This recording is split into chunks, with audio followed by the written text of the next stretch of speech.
Guys, আমি নিয়ে চলে এসেছি আরও একটা মিনি ভ্লগ। তো আগের ভ্লগে তোমরা দেখেছিলে আমি অতগুলো টাকা পেয়ে গেছি। হ্যাঁ, তো সকাল সকাল আজকে বেরিয়ে পড়েছি মাসির বাড়ির উদ্দেশ্যে।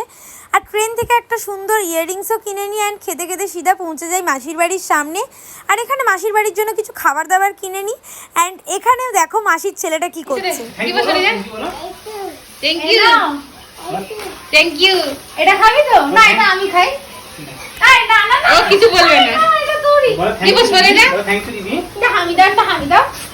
আরে না না, তোতে না না। ওই মামাই দেখো তো বাবা। শুনো বাবা।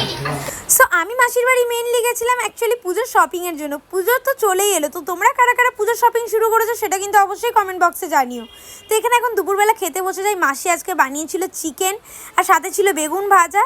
তো খাওয়া দাওয়ার পরেই আমরা সিধা রেডি হয়ে যাই শপিং করতে যাবো বলে। তো কী কী শপিং করেছি, কোথায় গেছি সেটা তোমরা নেক্সট ব্লগেই দেখতে পেয়ে যাবে। So tata.